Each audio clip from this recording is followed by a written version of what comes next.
Okay, part 2. This scenario is how to start boiler, no? So, sa boiler, tingnan natin muna yung status ng boiler. So, mag-umpisa tayo sa number 80 or steam generation plant. Medyo babagalan ko kasi medyo mahirap itong task na to. Tingnan muna natin yung water level. Ayan. Sabi dito, punta ka daw sa 80. Ayan. 80 is steam generation plant. Check boiler water level if it is within normal working limits. As you can see, negative 44 ang level. Mababa. Ang pressure, 0.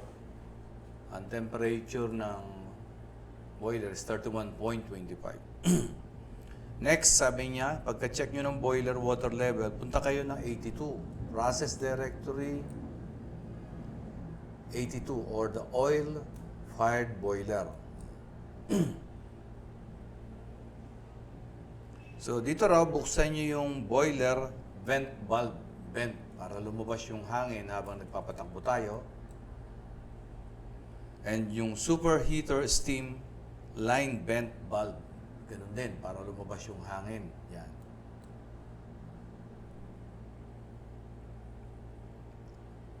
Then next is go to MD05, process directory, feature number 05, or the fuel oil service tank. Kasi kailangan natin ng fuel oil pag magpapatakbo tayo. Buksan daw natin yung valve papunta ng boiler. Ayan, na boiler. Nakabukas na, no? Ayan, sarap pag ganyan. So, buksan daw natin. And then, itong galing ng service tank, itong shut-off valve, buksan daw natin. So, nakabukas na. Pagpatay, ganyan. So, buksan nyo.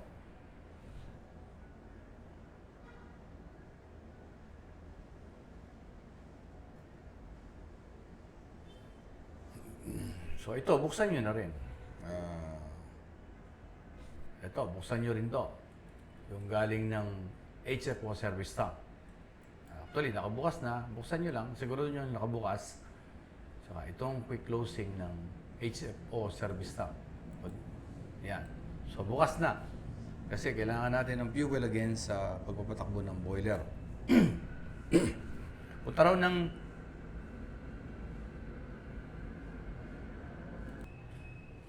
Punta raw ng susunod, punta raw ng 84 again. Process directory, 84. Ayan. Start daw natin itong diesel oil pump na to. Pero bago natin i-start to, i-change over natin to. Kasi, ibig sabihin, nandito na nanggagaling yung fuel. So, dahil sarado itong itim na to, kailangan maging parang orange siya, yun. So, naka-change over. Bago natin patakbuhin itong diesel oil pump. So, mapapansin nyo ngayon, may pressure na. Yan. Walang flow kasi wala pang fire. And then, select mo raw yung burner type from HFO, gawin mong DO. Pindutin mo yung DO. Ayan. Pag may alarma, again, silence the alarm. So, ayan yung isang alarma. Ma-alarma to kasi mababa pa yung temperature. Dapat yan, 98 or pataas. So, tingnan natin isa-isa alarma. Power chip control. Accept nyo lang. Ito. Starting air compressor trip, sabi niya. Outlet temperature. Ganun din yung 2. Nag-trip. Sige. Okay. So, nag-change over tayo ng fresh water cooler. But let us proceed sa boiler. Yun ang pinaka-topic natin. Punta daw tayo ng 84 again. So, pinatakbo na natin diesel oil pump. Nag-cambio na tayo nito. Change over valve from HFO to diesel oil. Then, nilagay natin sa burner. Type na diesel oil or DO. Then, 84 again. So, nasa 84 tayo. Patakbuhin daw yung boiler air fan. On natin to. Yun. So, naka-on na siya.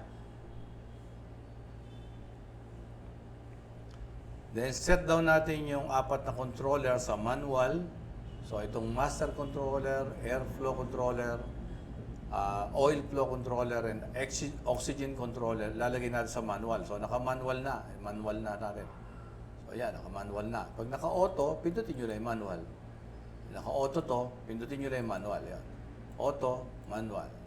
Auto, manual lang. Yan, ganyan. Lagay daw natin yung master controller sa 7. O, yan. Pag tapat nyo dyan, i-type nyo yung 7. Ayan, 7. Yung fuel oil flow, lagay din daw natin sa 7. Type nyo dyan yung 7. Ayan, 7. And then, oxygen controllers at 10. Ito daw, lagay mo daw sa 10. Ayan. Yung itaas ha. Gawing itaas. O, ayan, 10. Ngayon yung airflow, since magpapa-under tayo, kailangan natin ilagay ito sa 100. 100, enter ha. Tapos, pindutin nyo yung purge kasi magpa-purging tayo ng mga gases in case na merong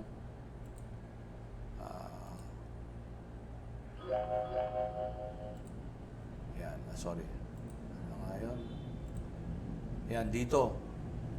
Binubugahan natin ang hangin yan para yung exhaust gas niyan mawala. Kasi kung hindi, pag nag-fart ka, pwede sumabog yung boiler. Additional info yan, ha? Okay.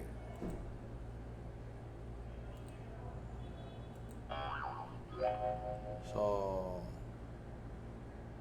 may alarma, low atmospheric pressure, reset natin yan. Ulitin natin yung purging, ha? Purge. Yan. So, bumukas yung air register. Ayan, dalawa. Para i-purge. Papansinin nyo, naka-alarma pa rin yung automizing steam. Okay lang yan kasi naka-DO pa naman tayo. Sa pag-fire ng boiler na naka-DO, hindi masyadong nire-require yung ating automizing steam. Pwede yung automizing air o kaya automizing steam. Since wala pang boiler, pwedeng automizing air. Pwede natin buksan yan. Yan. Tapos, cambio to. Pwede rin yan. So, ngayon may 5 para walang alarma. Just accept the alarm. Kung ano man yung mga alarma na yan. Boiler trip. Yan. So, accept.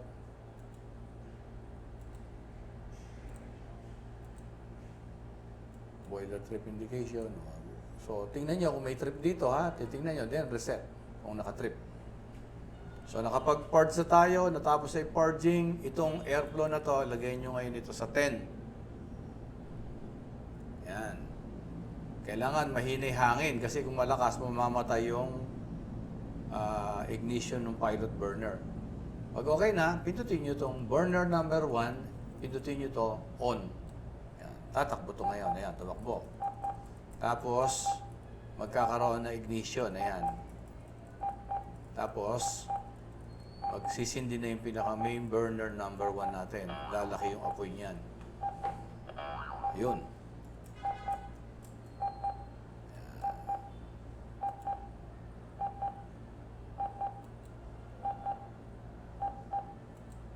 Kung sakali, halimbawa, ganito yung nangyari, ano? Halimbawa, hindi nyo na, ano yan, 100 yung airflow nyo. Yan. Or for example, 10 natin, 10. Patayin na lang natin yung DO pump, for example. Patayin natin to. Let's say, namatay yung DO pump nyo, for some reason, nawalan ka ng fuel, alarma rin yan. Ayun, nag-flame out kasi wala kang diesel. So, reset nyo yan, then start nyo uli ito. Ayun, may pressure na. Kaya lang, hindi nyo pwede kaagad pindutin yung burner on. Kailangan nyo uling mag-parts. So, lagay nyo to sa 100, enter, then parts. Yan. Tapos maghintay kayong mawala yan. O mawala o mamatay yung ilaw.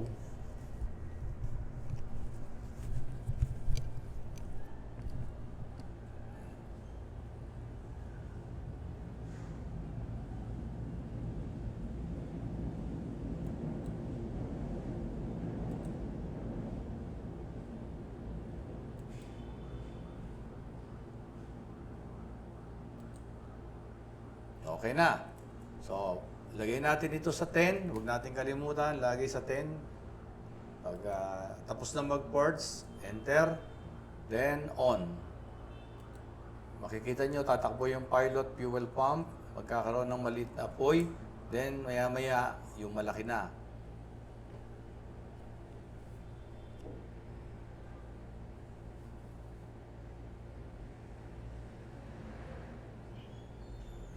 Okay.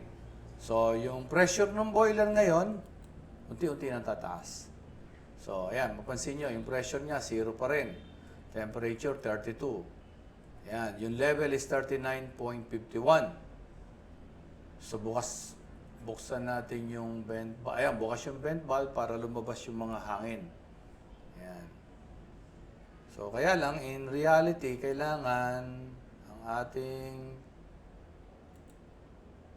ito ay nakasiro muna. So, sara muna natin. Ayan. Buksan natin yung drain habang nagpapataas pa tayo ng pressure ng boiler. Malamig pa sa yan. Pero sa realidad, hindi mo pwede talagang tuloy-tuloy yan. So, pwede natin gawin dyan. Punta ka ng boiler combustion, oil-fired boiler pala. Boiler combustion, tama. Pwede mong gawin itong 1. Pwede mong gawing 10 ito. Yan. Bakit? So, para yung boiler, hindi masyadong mabigla. Hindi masyadong mabigla yung mga metals niya kasi kung malakas ka agad yung apoy. Pero, since simulator naman ito, para lang makapag-cambio tayo kaagad, so, lalakasan natin yung apoy. Pero, don't do that sa mga totoong pagpapatak ng boiler kasi mai-stress yung mga bakal. Maaring magkaroon kayo ng leaking or problem. So, para lang bumilis tayo makapagpa-raise ng pressure, punta tayo ng process directory, boiler combustion, taasan natin ito into 20, tapos ito into 10. Ayan. Yung air gawin nating 10, yung fuel oil gawin nating 20. Mapapansin nyo, uusok. Ayan. So, umusok. So, babantayan nyo itong smoke indicator. Pati yung oxygen. Pati yung indicator ng mga pollutant na yan, ano, hydrocarbons and ano ba itong NOx na to, ang tawag natin dyan. So, obserbahan nyo yan kasi yan yung mga pollutant natin sa hangin. Ganun. So, nagdidepende ito sa mixture ng fuel at saka ng hangin at saka sa temperature na rin. So, habang nagre-raise tayo ng steam, pwede na tayong mag-ready ng iba nating dapat i-ready. Ayan. Bawa sa service tank. So, kailangan na natin heating yan kasi supposed to be 65 yan. Dapat 22 lang. Ayan, ito naman 35. habang nagre-raise na tayo ng steam.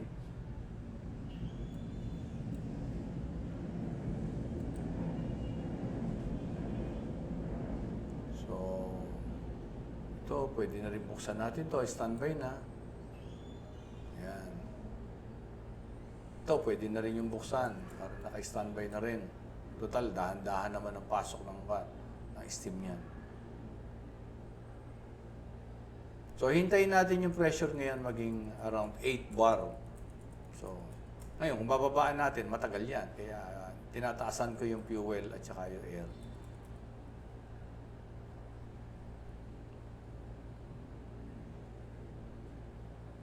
So, balik sa process directory, boiler combustion, oil-fired. So, bantayan natin to. Pag ito, inabot na nito ng mga 105 o 100, yung temperature, tapos ito, 0.23, pwede nyo nang isara yung mga vent valve. Ibig sabihin, halos wala ng hangin. Then, start na mag-open tayo ng main steam line. Ayan. Pag-open natin ng main steam line, naka-open naman yung drain para yung kung ano man yung accumulation ng tubig, bumaba dyan. So, ito, basahin nyo lang ito para sa boiler heater. Ayan. Ito naman sa mga separator, medyo mas mataas. Sa mga bunker tanks, ayan, medyo mababa ng konti. Ang mataas sa separator kasi yung separator, meron ding nire-required na fuel at saka low oil temperature yon during purifications.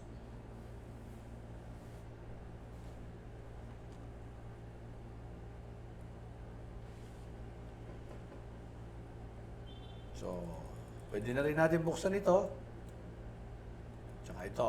Ito yung suction ng circulating pump. Ito naman yung delivery. Anda rin natin yan, then lagay natin sa auto.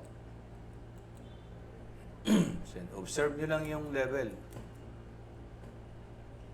Tumataas na yung temperature, di ba? So, para mas mabilis, pwede nating dagdagan. Ano lang, bumilis lang. O, gawin nating 30. Yan. So, yung hangin mukhang okay naman. Obserbahan nyo lang yung indicator. Pag umusok, dagdag ng hangin. Yan.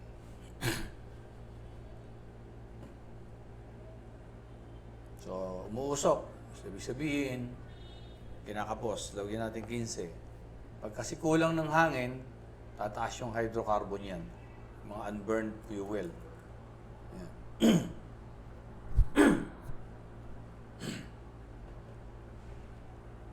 So, hindi lang yung apoy ang oobserbahan nyo, pati yung quality ng smoke nyo.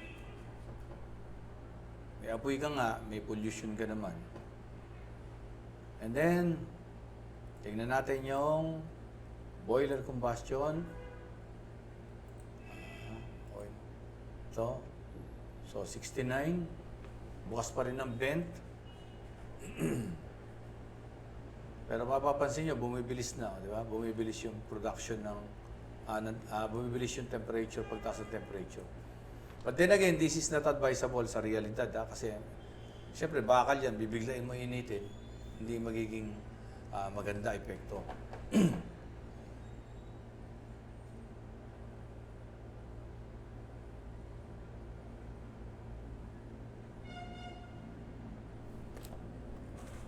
So, assuming lang na okay na yan, sabihin na natin okay na yan. Ang gawin nyo, i-close nyo yung vent valve. Assuming lang. Tapos ito, unti-unti nyo buksan. 10. Yan. Yung main steam line, steam valve, gawin yung 10. Enter. So, magkakaroon na ng flow niya, unti-unti. So, yung drain nakabukas. So, yung mga ibang linya yan, unti-unti na rin nahihiting yan. Maganda rin yan kasi para maiwasan na nai-stress yung mga linyada. Nabibiglang pag-init. Pagka kasi nabigla yan, pwede rin nag-hammering yan, pwedeng masira yung mga tubo. Hindi siya advisable. So, 84 na yung temperature. Yan. Balik tayo sa process directory, boiler combustion. Naka-diesel pa rin tayo, remember. Habang naghihintay tayo. Yan. So, pansinin nyo level, pagka medyo bumababa yan,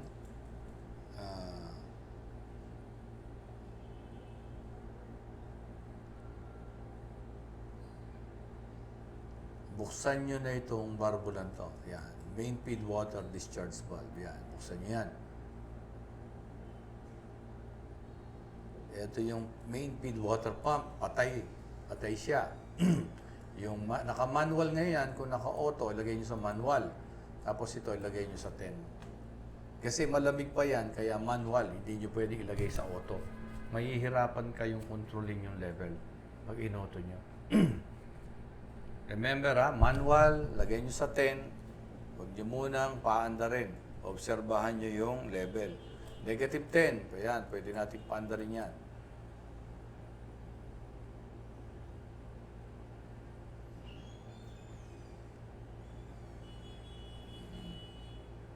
So, ayan. Patayin natin uli. Observe lang. Negative 2. Kasi, iinit yan. Tataas yan pag uminit yan. Kaya, huwag nyo masyadong kargahan kaagad ng tubig. O, sara nyo muna to.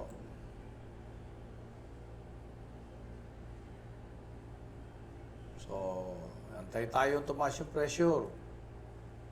Ngayon, Punta tayo dito sa oil-fired boiler. Buksan natin tong main steam line. Dagdagan natin, 30. Ayan. So, mapapansin nyo, tumataas na rin yung mga pressure niyan. Kung ano yung pressure sa loob ng boiler. Naka-drain pa rin tayo. Pagdating ng 1, pwede na natin patayin yung drain. O i-close yung drain. Rather. So, 110. Ayan. Actually, dito, dito natin dapat pinatay yung vent kanina. Ayan. So, patay na natin yung drain. Ano? Pwede na rin. Okay, lagyan natin ng 50. Yan. Unti. Sa realidad, mas dahan-dahan, mas maganda. Ito lang kasi may time limit yung pagpapatakbo natin ng simulator, kaya medyo let us say, ginawa na natin 100. Then, close the drain. Yan. So, since may heating na o may steam na yung ating boiler, pag pumunta ka dyan, mapapansin mo yan, yung boiler mo, unti-unti na rin tataas yung temperature niya. Sara muna natin pala to. Dahil wala pa pala tayong fuel. So, paanda rin natin to. Ayan.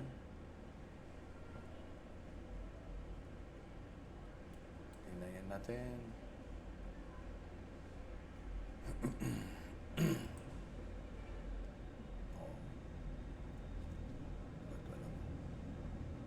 HFO service na ayun.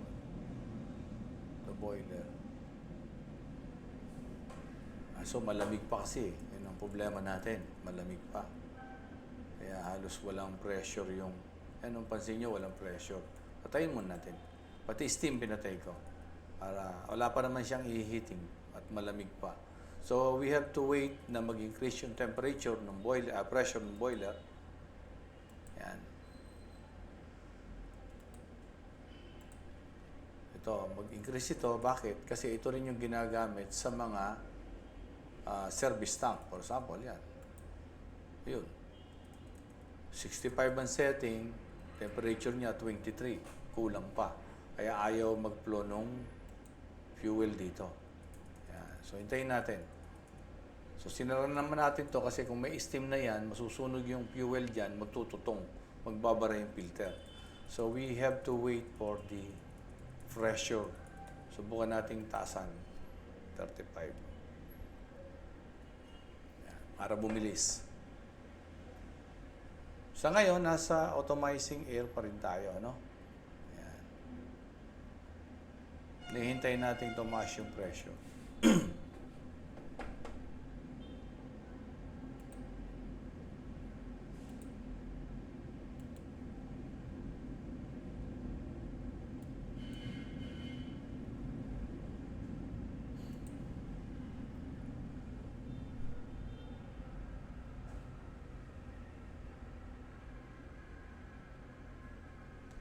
So, check nyo na yung level, ha? Pansinin nyo, mataas pa naman, 24.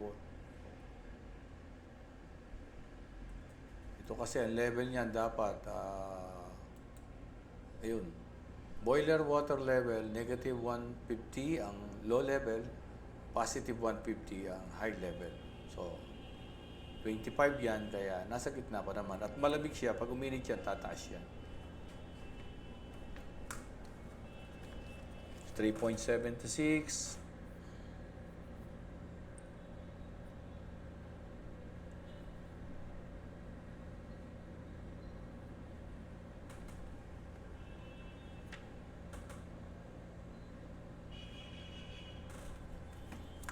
So, tingnan natin yung service tank. 24, tumataas na, no? Yan. Tingnan niya natin kung pwede na nating panda rin. May pressure na ba? Ayun, meron ng... Wala pa rin. Wala pa. Kunti pa.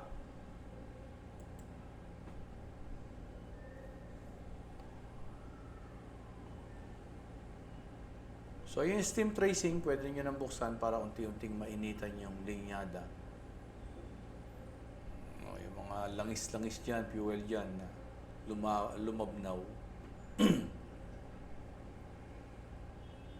Pressure is 5.78.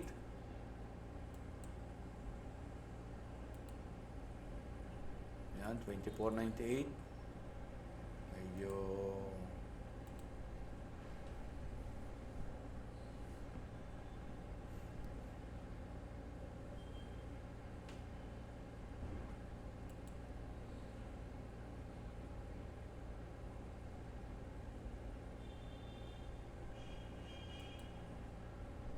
wala pa rin. So the pressure now is 7 bar. Medyo mataas na.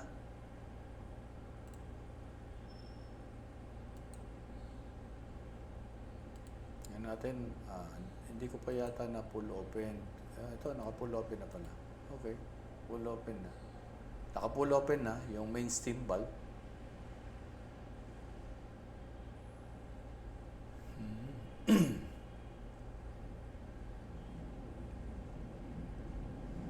Level, tumataas. Pansinin nyo, di ba tayo nagkakarga pero tumataas kasi nga naiinitan. Okay? 26.15, 84, try natin.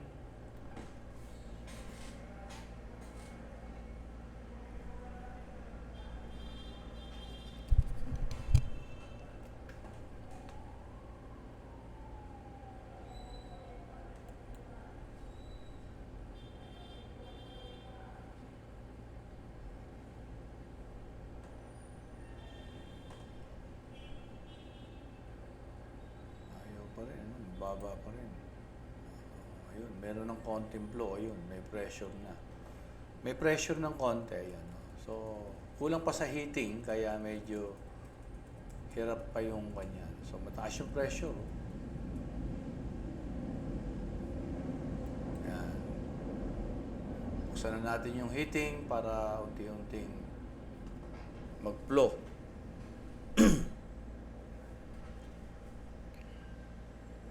So, medyo matagal talaga pag boiler. Yan. So, ayan ngayon. Di pa tayo pwedeng mag-HFO, mag-cambio ng HFO kasi yung fuel natin is mababa pa yung temperature.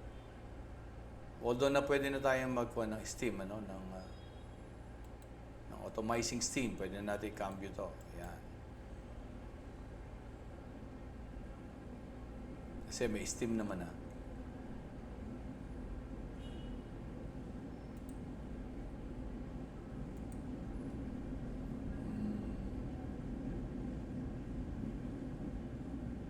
So, ayan, 6.15, 4.32. Yan, pansinin nyo yan, mababa yung mga yan, boiler, walang flow, wala pang flow dito.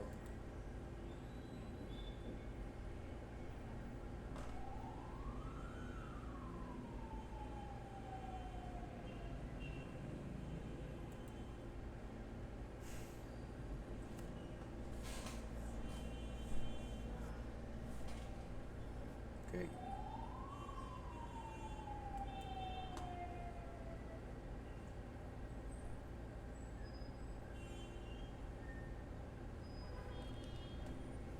So, antay ng konti. Ayan, 66 na.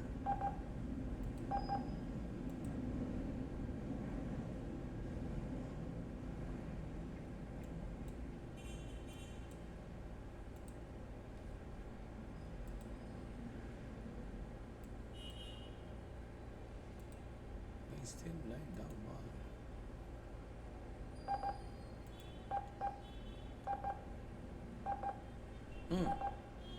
Taas na ng pan natin. Bumigay yung pan natin, So, masyadong malakas yung production natin ng steam. So, pagka ganyan, ang gawin nyo, yan. Since naka-manual yan, delikado yan. So, ang gawin nyo kagad is off. Off.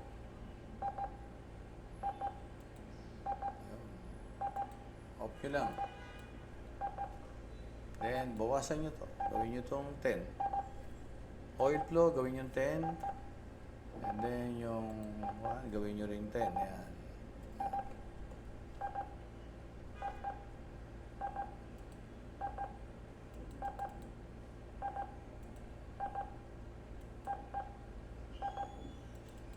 Sobrahan tayo ng bilis.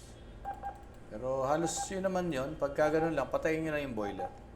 Patayin nyo yung boiler para huwag sumobra ng taas. Kasi naka-manual tayo kanina. So ngayon mapapansin nyo yung temperature 92 na. So cambio nyo to. Cambio nyo itong barbula na to. Ayan. Then patayin nyo to. Ayan. Silence nyo lang pag medyo maingay. So pagka ganyan, halos okay na yan. Ang gagawin nyo lang dyan, ito, auto nyo to, auto, oil flow, oxygen, auto nyo. Then yung master, i-auto nyo na rin. Yan. So mapapansin nyo, nag-radio. Pagka tinanggal ko kasi yan, manual. Yan. Ayun, mawawala yung radio. Pero pag in-auto nyo na yan, naka-auto. Kaya nag-ready yan, pag pinindot nyo yung burner management na yan, ayun o, naka-ready na. Boiler trip, naka-reset na. HFO, naka-select. HFO natin. HFO pump, running. Heater, gumagana. Master controller, naka-auto. Oil flow, naka-auto. Airflow, naka-auto. Oxygen flow, naka-auto rin. Automizing steam, ayun. HFO temperature, 98 pataas. Boiler pressure, okay na yung boiler pressure. Sumobra pa nga, no? Remember, patayin nyo lang. So, pag pinindot nyo yan, on, pwede rito, o kaya naman dito, pwede nyo rito pindutin. So, since napindot natin, okay na yan. No? So, tapos na. Ibig sabihin, ma-under na yung boiler natin.